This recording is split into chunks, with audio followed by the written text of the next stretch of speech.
our comfort zone is not where we're going to grow. Exactly. Right? You feel that in the gym all the time, or if you're running, you get to that point where it hurts so bad, you just want to stop. Oh, this hurts. I'm having a reaction to this. But then you realize, wait a second, that's growth. Very important question for you here. What led you to do this type of work with NLP? Yeah, in college, in grad school, playing sports in high school and college, one of the things I noticed is like, it's such a mental game. I could like crush it in practice, but if something was off in my mind, I'd step to the plate, strike out. Right? I should have crushed that ball and I whiffed. Most of life is mental. And then as I got familiar with Tony Robbins, and at about age 25, I was like, oh, this dude has it down. And I just dove into, I got my master practitioner license as an NLP practitioner and loved it, and have seen significant results in what I can help clients do. I would have therapists send me their clients that they were stuck with, and they'd be like, hey, I've been working with this girl for 2 years. Can you help her? I can't get her unstuck. What is up, guys? This is the Determined Society, and I'm Sean French, your host. And before I introduce today's guest, I'd like to remind you that if you love the show, if you've heard it before, go ahead and share this with all of your friends, your enemies, your boss, whomever you feel it would benefit from this message today. It's really important that we have interaction, and don't be afraid to share today's episode, guys. Like, I can't stress that enough. Like, this guy that I have with me, he is an NLP master. He's born in a farm in Lexington, Kentucky. He now resides in Nashville, Tennessee. He's an NLP master with over 16 entrepreneurial ventures underneath his belt. He is breaking weak ass mindsets all over the globe. Everybody, welcome to the show, Mike Zeller. What's up, buddy? What's up, Sean? So excited to be here, and let's see what type of weak ass mindsets we can break today. Oh, dude, man, hopefully it's mine. we all got some weak ass in us that some way in our life we show up in a man. disempowered state, No, sure, man. It's so funny because, a lot of people feel like these, mindset coaches and people that have a strong amount of determination and grit, like individuals like you and I, never have moments where we show up like a weak little bitch. Like, honestly, it happens, right? So, let's get into it, man. Like, here's what I've noticed. A lot of times, throughout my career in baseball and into, my sales career and entrepreneurial venture, this is my first one. There's times where that weak mindset will just show up, man, out of nowhere. How have you ever had moments in your journey as well that thing just shows up and you just need to turn up the volume just a little bit on some other thoughts? Yeah, 100%. So if you think of our minds as like it's a series, our neuro pathways are like a series of highways. So if I go back to my hometown, I don't have to think about how to get to my parents' house or to go back to my old high school where I played high school baseball. I don't have to think. There's a neuro pathway already there. So like if I go to my parents' house, there, when my wife and I were early in our marriage, she noticed I showed up differently when I was around my parents. And so I would allow certain things that happen. Like my dad would sort of have these off-putting comments around that he's almost like 1 foot in the grave. This is the last couple of years. Like he's 1 foot in the grave. And my mom might say something kind of her family growing up, like they would tease their comfort with emotional discomfort was like, let's make light of it and move past it real quick. I love both my parents. They're phenomenal parents, but like that's a neuro pathway that was already set. So my mom, dad would show up at our house or I'd go to their house. Boom, it'd slide into that. And I'd almost like become a little more passive. Then my wife pointed out next time they were over, I said, hey, Dad, you're no longer allowed to talk about being 1 foot in the grave. And because I'm like changing the neural pathway, I'm like, I'm going to build a new highway. Mama, you're not going to disparage, make playful, sarcastic comments about me or ideally my dad either.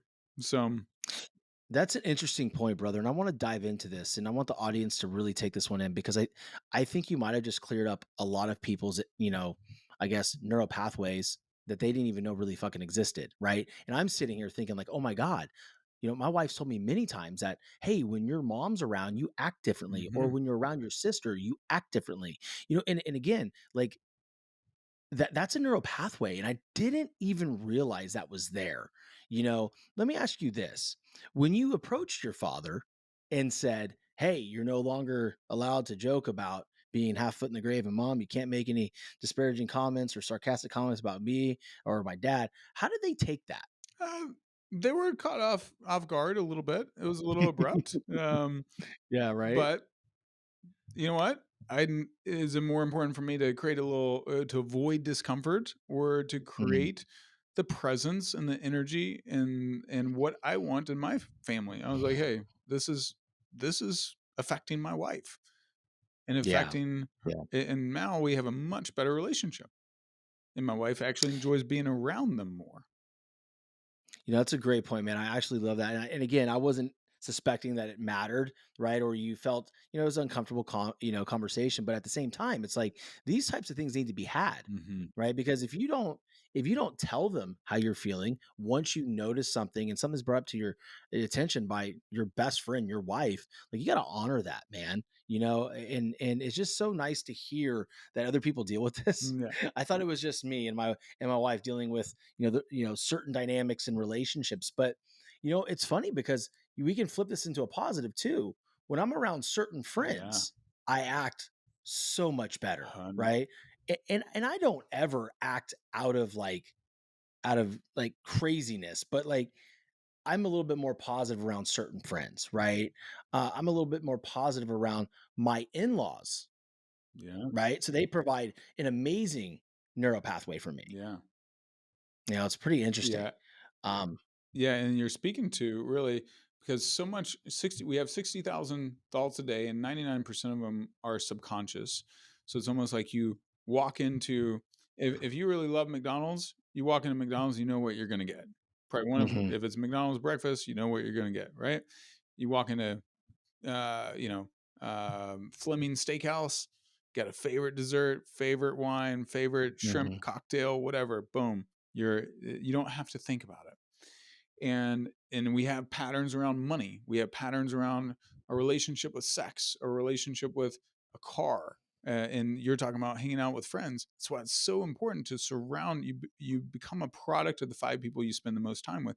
You're literally marinating yourself in that mindset, in that energy of abundance or scarcity, in that Mhm. jadedness or that positiveness of life, that health, how you treat your significant other. Literally, if you're around guys that cheat on their wives and go to strip clubs all the time, what are you probably going to be? That's the Yeah. energy, right? Yeah. But you and I, Yeah. we're hanging out with, Dr. Taryn Marie. We're hanging out with other entrepreneurs and leaders and thinkers, and heck, even Yeah. creating a podcast means you're automatically going to be around more good people. It's so funny because like Dr. Tara Marie is an unbelievable woman. Yeah, I absolutely love her, and I think that her and Mike are going to be here during the winter time, sweet. right here. So we're gonna. She reached out. She goes, "Hey, we're gonna be there. I think you want to hang out." I'm like, "Yeah, let's do it. Let's. It'll be great." But when I made the podcast, it really started small, right? I just wanted to interview local people. And I didn't really think it would turn into something where I'm talking to dudes like you, in the room with Bedros Cooley and on, Hmm. the other end with Taryn Marie and people like Amberly Lago. It's just nuts, Oh right? yeah, But like that becomes my network, yeah. right? And so I learned something from every single one of you guys at different points. I just think it's so important because as you try to level up in life, you need people that are there, Hmm. right? A bunch of the current state Sean's aren't going to help me rise. I mean, Correct. that's just the reality of it, and it's so difficult because when the moment that your current friends or the people that live down the street from you see you trying to level up, man, it really messes with their minds, Hmm. right? Because it's like, what do you mean you're not drinking? Yeah, yeah, Like, why? Wait, why are you working out again today? You lifted it earlier. Why are you going to run? Well, because like I want a certain something in my life yeah. and this is what it is. Like, why does it matter? But it's funny how the things that we do to try to break away from certain activities and then just start pouring more into our emotional and physical selves and spiritual selves, it offends people. Why Yeah. do you think that is? So unconsciously, what are our brains designed to do? The first priority of the human brain is to keep you safe, to keep you alive. Mhm. Yeah. And what does it perceive as dangerous? What it doesn't know, what it doesn't Mm. understand. That's the normal default wiring. Our default mode is what we don't know is dangerous or unsafe. And even what our parents teach us, stay away from strangers, stay away from Mhm. this, don't eat that unless they know it's safe, right? Mhm. And there's validity to that. Some strangers are dangerous. Most aren't, but some are. Most things you could eat probably safe, but some things you eat a penny and you're 4 years old, that penny could get stuck in your throat. Could be a problem. Some rocks, some poison, whatever. Um, so unconsciously, when we see our friends doing something that we don't know and we haven't done or we're not familiar with, it might feel threatening. Might feel like we're Yeah. going to lose our friend. And so it's crabs in a bucket. You know, one crab tries to get out. The rest, if there's more than one crab in the bucket, the rest of the crabs are going to try and grab it and pull it right Mhm. back down. This is dangerous. Don't go Yeah. out there. You're being crazy. It's funny because like when people perceive that as I'm losing my friend, they're not really losing their friend. It's just dynamics going to change a Mm, little bit, right? Like where I might be over there, I might not be drinking as much, but I'm going to be over there. yeah. I'm going to watch a football game with y'all. We're going to do what we do. We're going to eat some good food and we're going to have a blast, but I don't necessarily need to partake in certain Yeah. things. I think the brain, to your point, to keep us safe and keep us alive, but also to seek comfort, Yeah. right? And as we know, our comfort zone is not where we're going to grow, Exactly. right? You feel that in the gym all the time, or Mhm. if you're running, Mhm. like you get to that point where it hurts so bad and you just want to stop. Oh, this hurts. I'm having a reaction to this, but then you realize, wait a second, that's growth, right? We're tearing down the old and we're building up the new. Very important question for you here. What led you to do this type of work with NLP and all that, because that's a very important and very I guess needed thing in the world today. So what led you to that? Yeah, in college, in grad school, so playing actually I was playing baseball too, playing sports in high school and college. One of the things I noticed is like, it's such a mental game. Mhm. I could like crush it in practice, but if something was off in my mind, I'd step to the plate, strike out. Right? I should have Mm. crushed that ball and I whiffed. Um, so most of life is mental. And then as I got familiar with Tony Robbins and at about age 25, I was like, oh, this dude has it down. And I just dove into. I got my master practitioner license as an NLP practitioner, and loved it, and have seen significant results in what I can help clients do.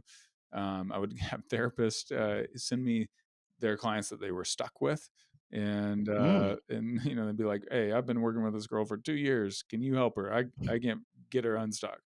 And then I usually get results in the first couple weeks. Mm. Um, so the shifts that we want to make, they really come down to three core areas. And this is a recent development where I've realized how important this third area, because I would always focus on the first two. The first is your identity. Like you think of Kobe Bryant. Kobe Bryant off the court, nice dude. On the court, he was a killer because he had this Mhm. black mamba identity. He was shifting into that persona. Beyonce, former church girl, choir girl. She's like, hey, that's not going to be the world class entertainer I know I'm meant to be. Mhm. Sasha Fierce, I got to shift into that. For me, when I went through a season, lost $1 million, dude, I had shame, I had embarrassment. I'm the provider. I'm supposed to be successful. I'm a high achiever. I'm a type 3 Enneagram. I'm going to kick some ass and I'm going to achieve, achieve, achieve. Well, I no longer was achieving. I, Mhm. my weak ass, I asked my body what the name of that version of me, weak ass Willie. Weak ass Weak ass Willie. I love it, bro. Weak ass Willie. His tail was tucked between his legs, Yeah. and he did not want to see the light of day. He did not want to see anyone for about a year and a half. I was like, How did weak ass Willie show up though? I'm curious. Like, was it internal or was there a lot of was it written all over you? well, it shows up both ways. So if you look, you can tell energetically when someone is confident. And Amy Purdy in her book Presence also talks about a lot of the research. When someone is confident, their shoulders are back, they stand up Mhm. straighter. Your testosterone is actually higher. Um, Mhm. when you are depressed and down, you're kind of slumped. And a way to actually shift your energy is actually shift your physiology. So if your shoulders are Mhm. slumped, like Tony Robbins, that's why his events are so powerful. Because no matter what state you're in, he's going to make you jump up and down. He's going to make you Hmm. high five. He's going to make you celebrate. So because it shifts your physiology, it shifts your emotional feeling on the inside. Hmm. And it literally releases neurochemicals, meaning serotonin, dopamine, endorphins, all those things. That's why exercise is so powerful. Yeah.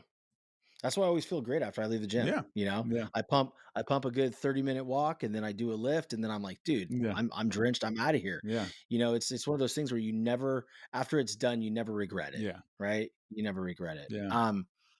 That's interesting. I've been really curious because it's something that, straight up I've struggled with in my life. And I know a lot of others struggle with this as well. And in the audience, if you have any questions about this specific topic coming up, go ahead and drop me an email, Sean.French at the Determined Society. I'll put that in the show notes. But the mindset of abundance, and Mm. Mike, you and I talked about it a little bit before we started recording. I think this is something the audience can get a lot out of. And I know I can get a lot out of it too. It's one thing to say, hey, think abundantly, have gratitude. But there's a point, right, where when you're going for that shift, your subconscious is going to pull you back because it's uncomfortable, and then you think of like the current state Sean or current state weak ass Willie. Mhm. I think of my guy would be Bart. I think I'd name my guy Bart. I think I think my lower self would have to be Bart for Yeah, sure. yeah.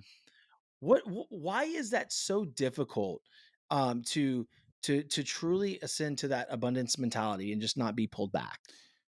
So there's back to that neural pathways. There's probably an energetic wiring.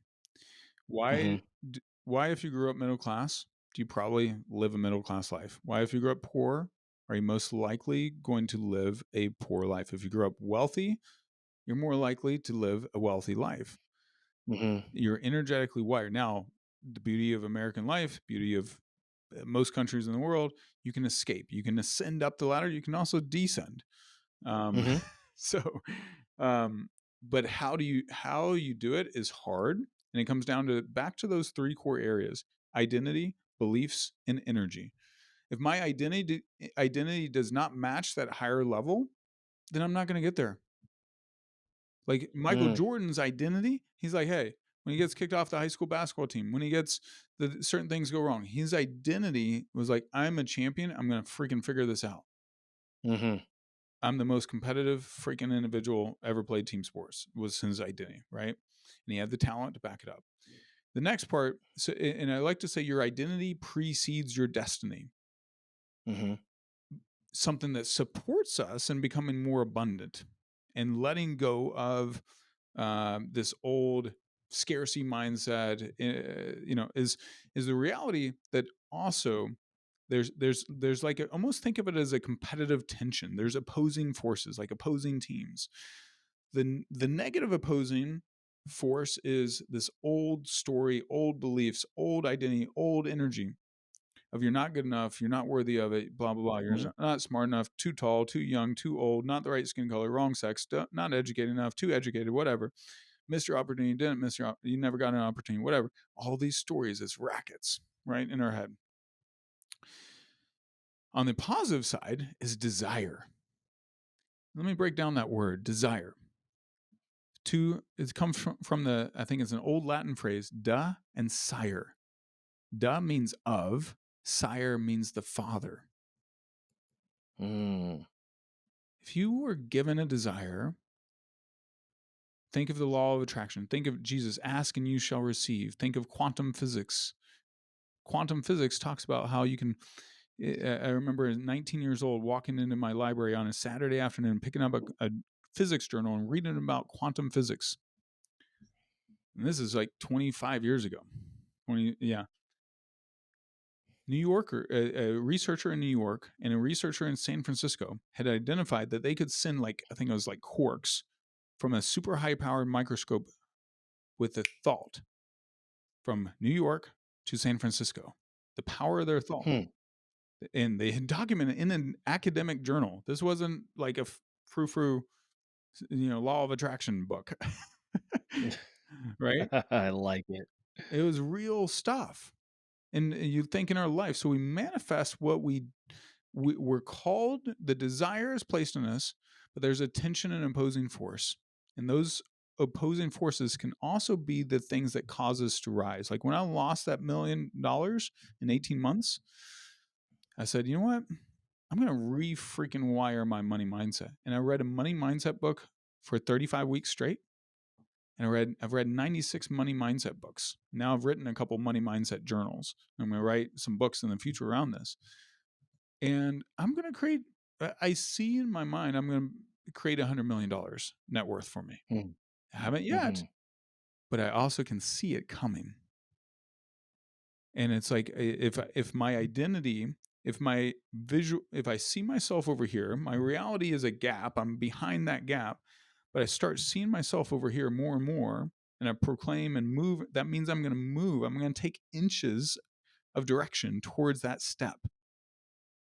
But if I see myself as a victim, powerless, helpless, not good enough, not smart enough, can't do it, not enough of the right opportunities, I'm not going to move. Yeah. So the Yeah. identity is I the think first part. I love it, man, because you brought up a great point right there. And I want everybody to listen to this one. If you wanted to raise your money mindset, right, and your monetary awareness, what did you do? You started reading books about Mhm. money mindset. So I think that's something that people are not doing, man. It's simple, it's not easy, Yeah. right? It's simple, not easy.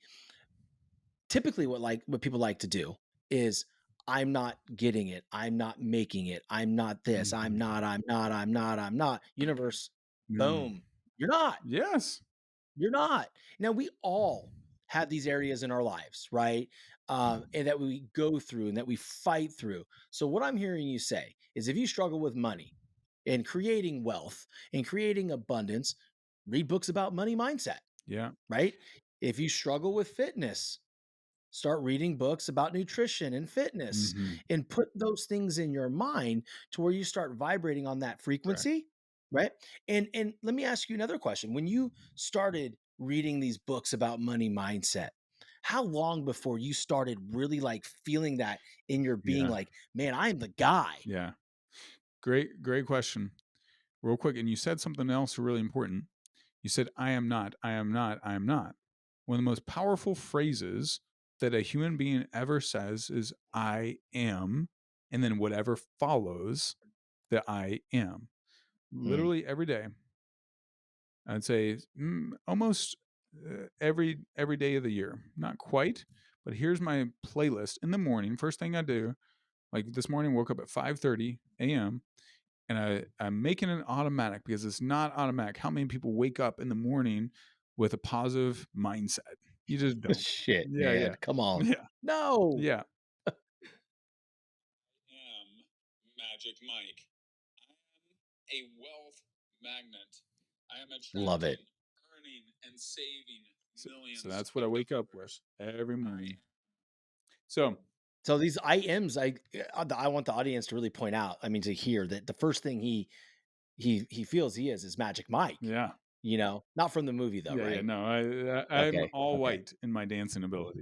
Because the girls are like screaming, like No, Magic I'm definitely not that. But Mike. if you look, so the mind affects the body, and the body affects the mind. So you have to work on the Mm, energy. The how you work on the energy, it's and your heart is six. Here's another key component. Your heart is 65,000 times more magnetically powerful or electromagnetically powerful than the mind, meaning electrical energy. This comes from the Heart Math Institute. So this is like well documented research. All right. So our energy is also really, that's the last piece. It's a piece that was missing for me. Because I would read the books and all that. But I was still on this energy of, could be still be in this energy of scarcity. So how do you shift out of mhm, that? Put yourself in proximity and energy of others that are in that abundance. Or, for example, when I bought my first Tesla, all right. So I this is like in, I don't know, 8 years ago, 7 years ago. You know what? I was like, all right, I love this car, but how the heck am I going to afford $130,000 car at the time? That's what it was. mhm, But I went and drove it. I went and sat in test drive and experienced it. And then I started, while I was actually doing it, I was actually reprogramming my mind and my body that this is safe. Back to our Mm, brain's desire. Oh, what it doesn't know, avoid. It's not safe. Being more wealthy, not safe. Upper limit problem. Nope, come back down. Right. So, and my next car that I want to get is a Porsche Taycan, the all electric Porsche. mm. I love electric cars. Yeah, I love gasoline powered. 911s are great too. I want to get one of those eventually. But I've test driven it like 5 times. I'm just marinating my mind in it. Mhm. So, and then put in my so it's, and then but before you also marinate, you have to release. Most people don't release the trauma, release the fears, release the junk, and it gets stuck in our bodies. Us as humans, we're like emotionally constipated. Mm.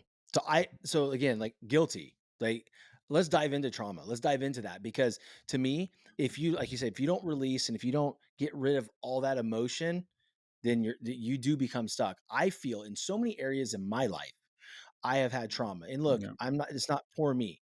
We all have trauma. Hmm. We all have things that go on in our life, whether we were bullied, Yeah. whether, you know, we've lost everything, whether we don't feel we're good enough. But to overcome it, that's where the magic is. So talk to me a little bit how I and how these individuals out there that are holding on to some past trauma, how do they release it? Yeah. So the releasing is a really hard thing. Okay. Now, and mainly because it's hard to release it out of your body. We can consciously release it. So I love those exercises where you literally write out everything you're releasing. I release Mhm, fear. I release the story of brokenness. I release what so and so did to me. I release what I did to so and so, and burning that letter, whatever it is, and mhm, energetically praying to God, universe, whatever it is, having a ritual of release. That part often works, but it's often also not enough. mm, And why it's often not enough is think of a PTSD a veteran comes back from war. In fact, PTSD was determined a mental condition because so many Vietnam veterans for a decade said, "Hey, we've got something wrong with us. We can't get this fixed. We can't show up differently. Or are plagued by this thing, by what happened to us in Vietnam." 1983, they finally designate PTSD as a real condition. All right, because it was trapped in their body, mm.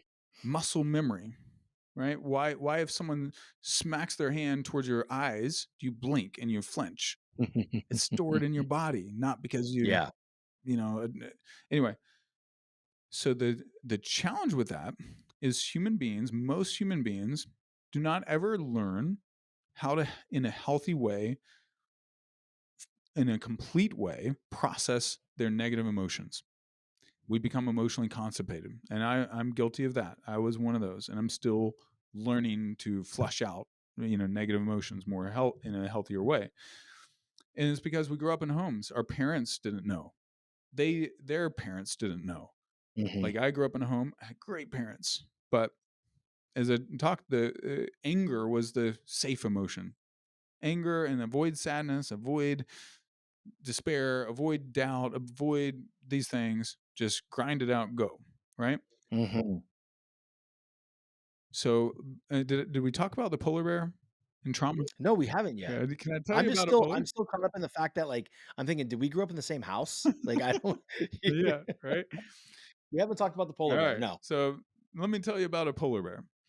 In the 80s, in the 70s and 80s, this trauma researcher and thought leader, author Dr. Peter Levine, one of the top trauma experts who's lived. He unfortunately passed away not too long ago.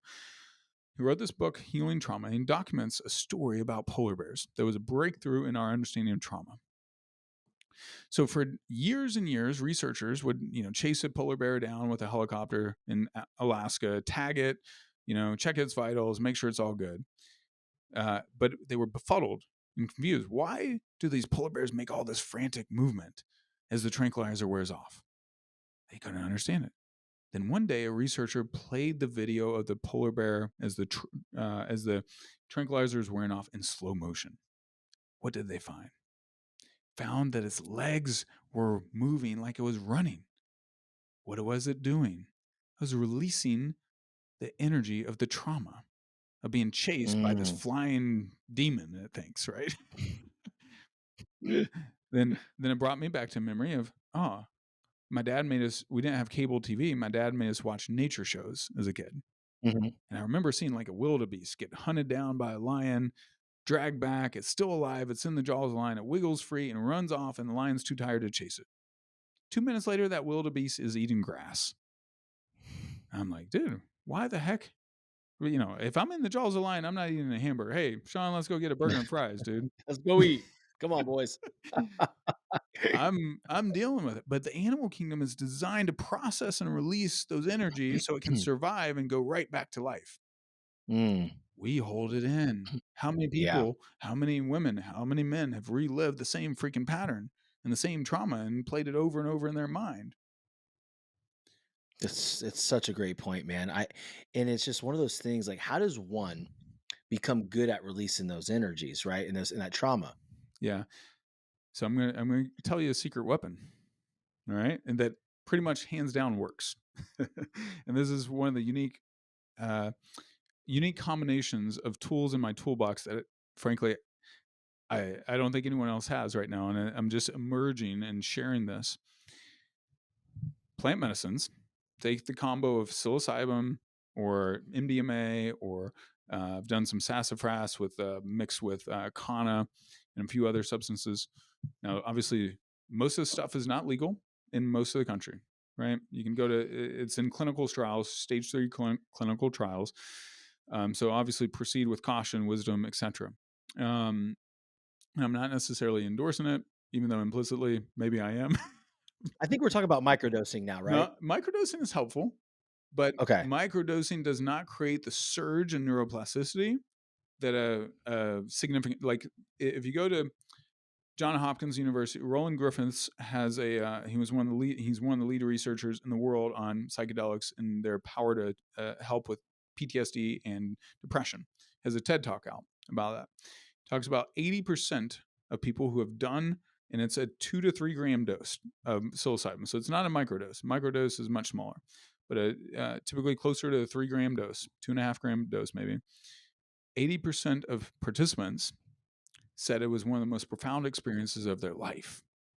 And then generally people who have done, and they're testing, they're doing like 2 or 3, a lot of different tests out there and trials, but people that do 2 or 3 doses, and this is a guided, also paired with therapy. So psychedelic assisted therapy, people that had treatment resistant depression, meaning no cure, nothing's working. Somewhere in the ballpark of 67 to 80%, depends on which trial and all that, have their symptoms go away up to two Mm. years later, because the testing or the data tracking ends at two Sure. years. So it could be way Okay. beyond that. And I found that happen with my wife. That's how I got into this, was like, hey, nothing's working. She's battling complex PTSD. She's a 3-time suicide survivor. Uh, Oh, wow. like, I'm not going to go down that path. Like, Mhm. SSRIs are just going to numb her. They're useful in Yeah. some contexts. Um, and I didn't want to lose my wife. I was like, Oh, I got to man. freaking figure this out. Yeah. So, are we talking more of like an ayahuasca type Uh, situation? so here, I should clarify, to create that rapid burst of neuroplasticity, usually a single dose of psilocybin. MDMA is also very easy and gentle. It's not a psychedelic. Now, MDMA is not easy to find that's safe. Ayahuasca is brilliant as well, but that's a master plant, and it takes you to, Dr. Tanner Marie has actually done it as well. Um, but in guided experiences, ideally with a trained, certified, or a trained guide. But the week after you do a dose, now not a microdose, microdosing will help you incrementally, but a week after you do a dose, your brain is like flooded with neuroplasticity. It's like you're a 4-year-old again. Think how easily 4-year-olds learn, right? And Mm. there, in John Hopkins, it's a Tim Ferriss podcast recently that I listened to, talks about that they're actually testing it on stroke victims now, so that they can accelerate how quickly they relearn to walk. Their language skills come back. And they're noticing a dramatic improvement when, after someone has a stroke, then giving them a psychedelic dose, and then and there now it's early stages, it's on smaller trial, right? You always starts out smaller trial before it rolls to bigger Mhm. uh, data set, and huge because it creates that surge of neuroplasticity. So like it's like your brain is now coated with fresh powder. So Mm. then what I do is I couple that and I do NLP to rewire your subconscious so I can rebuild belief structures. I can rebuild. I have another client, his marriage. He's very successful in his career. He wanted to show up with more love and connection with his wife and children, and we did the psilocybin, and then at the same time we're rewiring his subconscious afterwards, before, so that man, and literally his wife sent me a text a week later, unprompted on Instagram. I didn't even know she followed me. I didn't even know who she was. And it's like, Mike, my husband is showing up. He's a whole different man. Whatever you are doing, Mm. keep doing. My husband is pouring into us in a way I've never seen again. I have butterflies again, and me and our boys, we can't help but pour it back into him.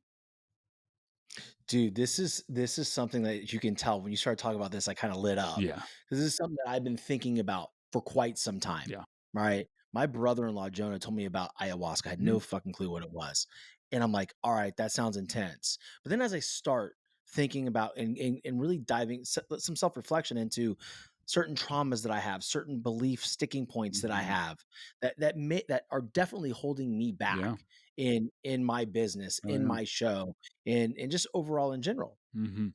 Like, this is becoming more and more interesting to me because, I mean, I've started trying to find ayahuascas here in Florida. Like, I know there's one in Orlando, and, so this is something that I keep telling my wife, I'm like, "Babe, Yeah. I'm really feeling led to do Yep. this." But then I'm, like, super scared to do it too, you know? I don't think it's I'm afraid to release the feelings and feel those emotions. I think for what scares me is the actual feeling of the actual psilocybin or Yeah. MDMA or whatever it is, right? That kinda scares me. But dude, this is something that I'm really interested in. Yeah. And dude, if you, the traumas and trapped energy, nothing.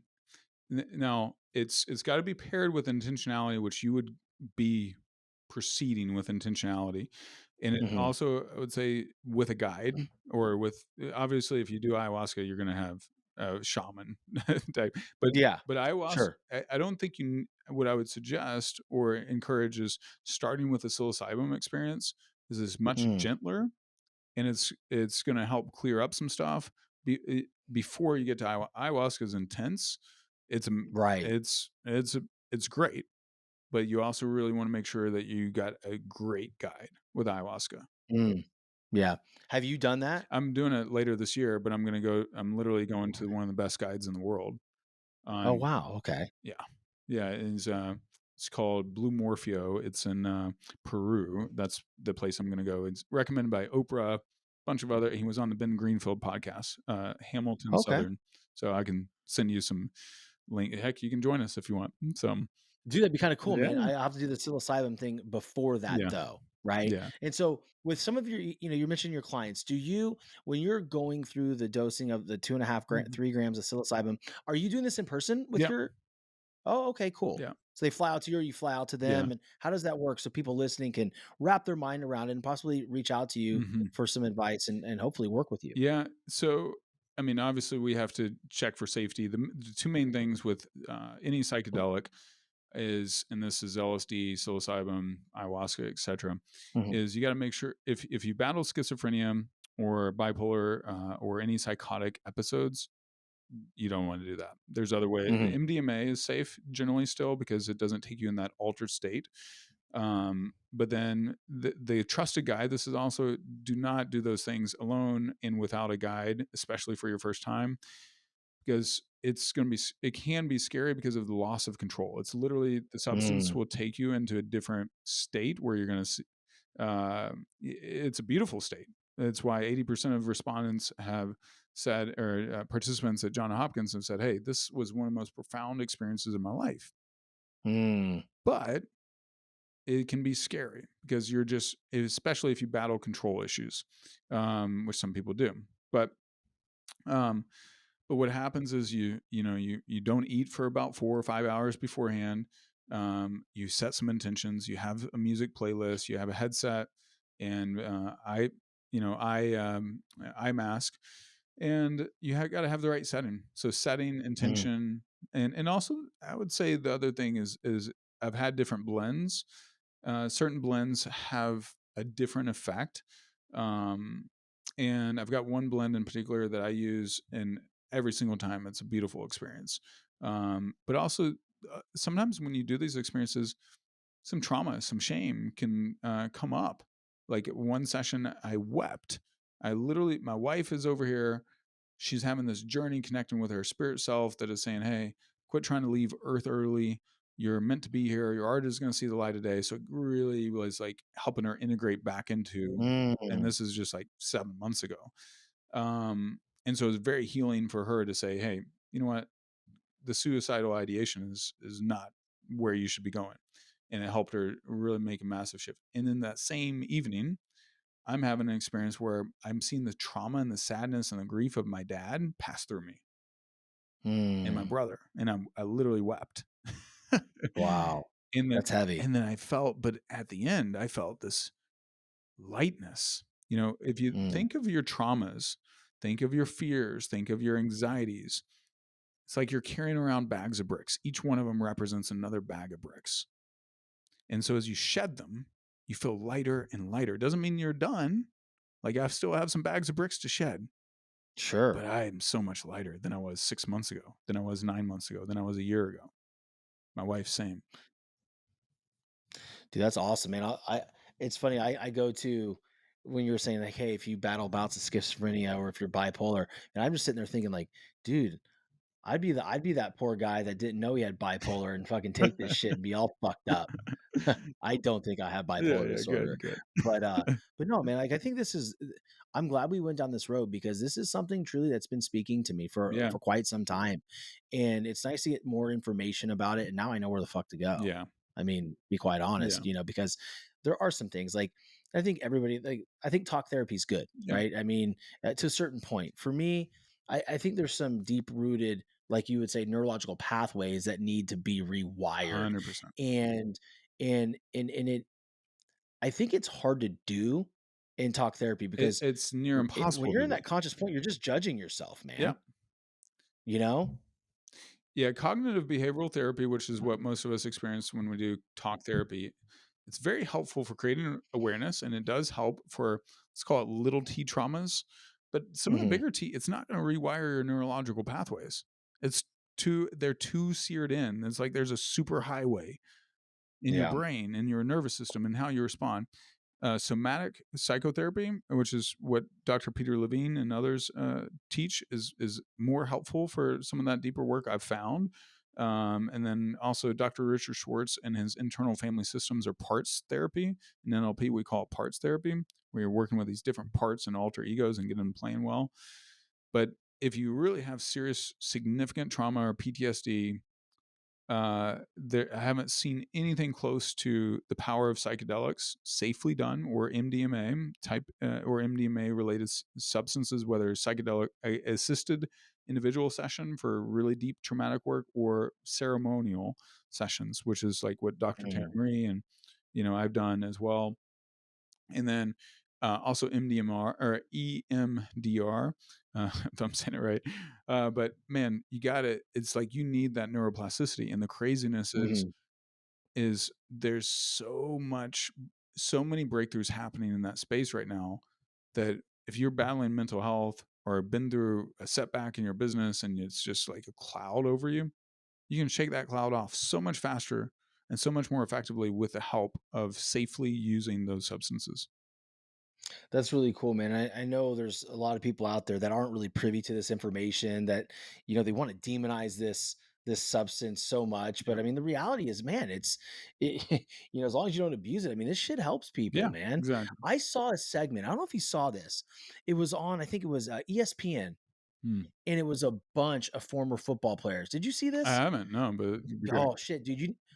I need to find the link and I'll send it to you. But they all these big retired linemen, like macho men, Yeah. right? Got together and they're at this retreat. and they took this potion or whatever, and I mean, you see 6'7", 6'7", 380-pound dudes on the ground, like Yeah. wallowing, crying, or laughing hysterically, and they're all healing. Like, Yeah. this is a real thing. Dude. Like, this is something that I think, needs to be widely accepted, and I believe it is now. I It mean, to be quite it's honest, like, coming. everybody Yeah. it's coming. Yeah. I mean, And I and you look at the, military's using it. They're hugely endorsing it because 22 veterans a day are committing suicide, right? So a lot of mhm. a lot of the retreats and different things that I've been a part of, Navy SEALs are there, former guys in That's CIA. crazy. These type of hardcore dudes. That's why, man, the huge endorsement for that because it's about the only thing working like that gets rid of that treatment resistant PTSD or deep depression. I mean, it gave us real hope and it really worked.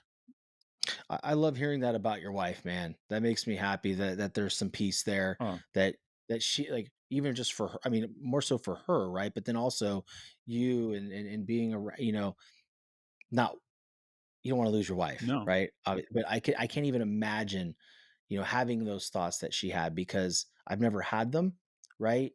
But I know how powerful they Yeah. are. And to be connected with her spirit self saying, like, hey, no, stop it. Mhm. You have a lot left. That is a testament to the great things that this can do. Yeah. And you've mentioned a couple times to make sure you have a guide, but not only a guide, but a really good one, Yeah. right?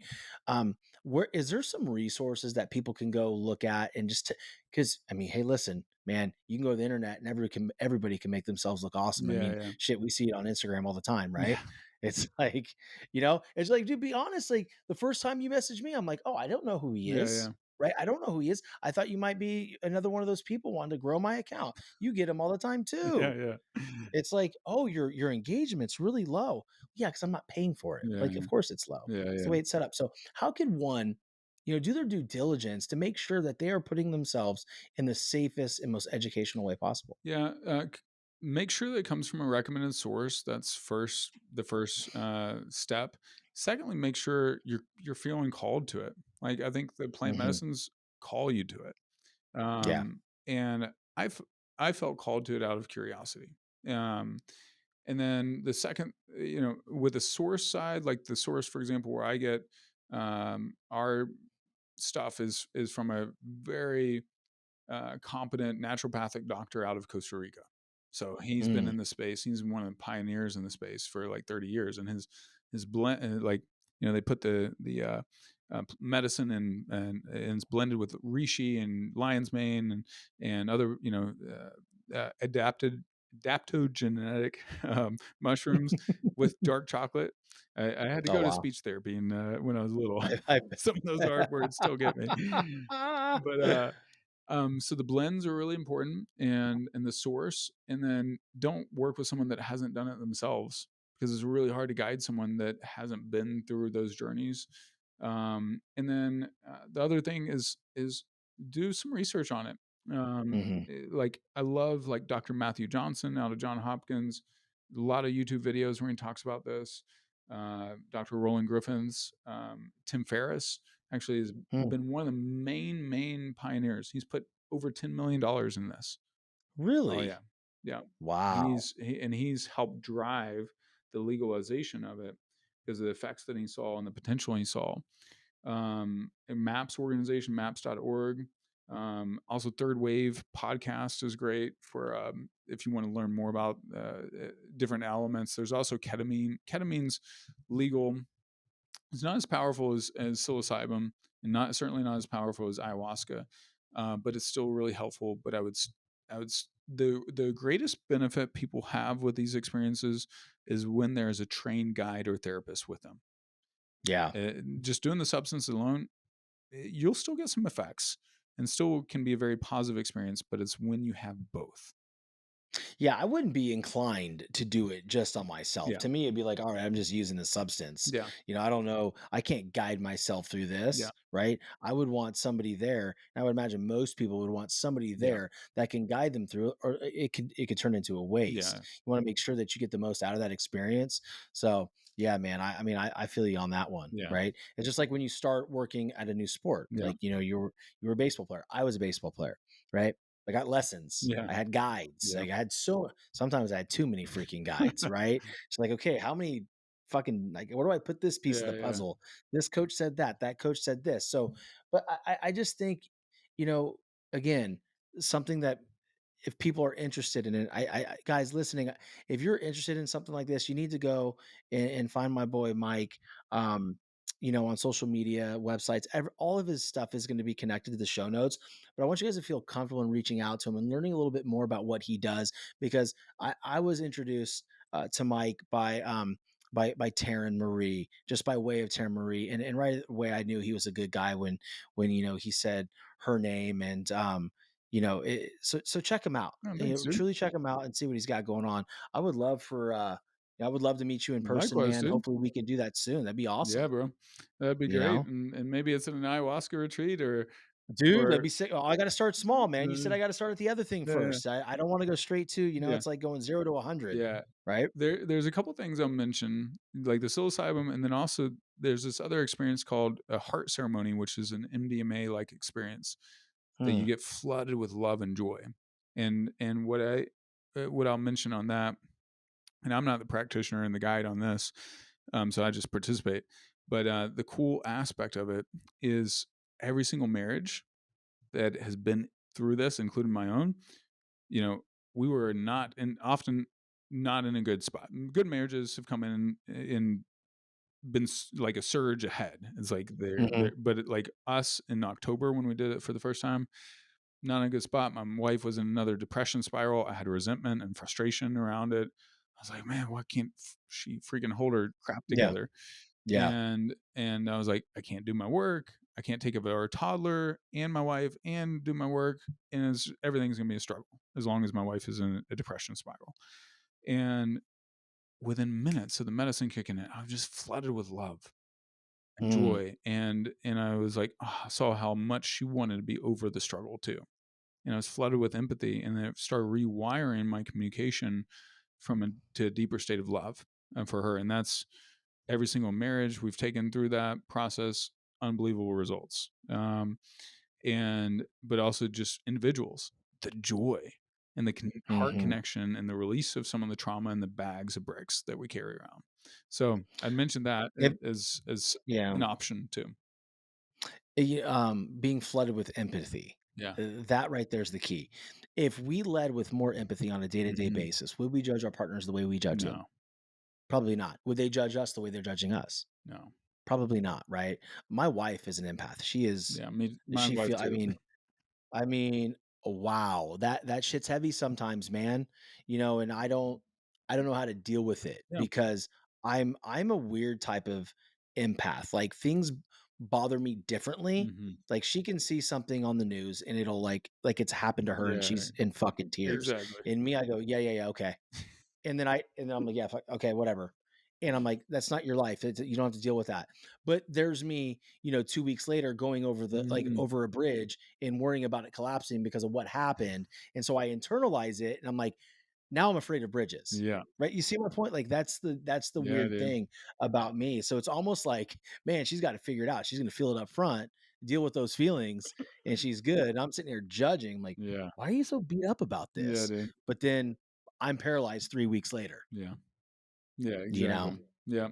Yeah.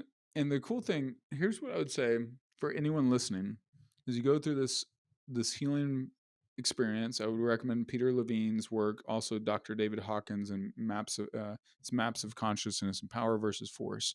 But as you learn to process and release a lot of this stuff, then it doesn't stick with you. It flows through you like fear, emotion, doubt, whatever. It's supposed to flow through you, not get stuck in you for the next Mm, decade. And you're supposed to be filled with love, but if you're all gunked up and emotionally constipated with traumas and doubts and fears and worthlessness and self-worth issues and all that, the good stuff's not going to stick. It's kind of like if I take a glass of water, it's got some dirt in it, and add some more water, the new water that I added just got dirty. Yeah. That's deep, man, and I wanna land the plane on that because that is a concept that I believe everybody can really grab onto. Mhm. It's like we go through these daily Yeah. struggles, and we're holding on to all this gunk, like you said, and then when something good comes along, it's cloudy, Yeah. right? You don't appreciate it as much. So, man, look, dude, I just appreciate you so much, Mike. I'm Likewise. grateful we met. I'm grateful we got to do this show on such a quick turnaround. And I want to remind everybody listening to please share this episode out with somebody that you feel needs it.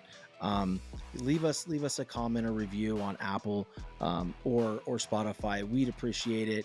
And with that being said, Mike, dude, thanks again, dude. And I can't wait to connect with you in person, brother. It's been great. Likewise, my friend. Thanks for having me on. Anytime, brother. Take care.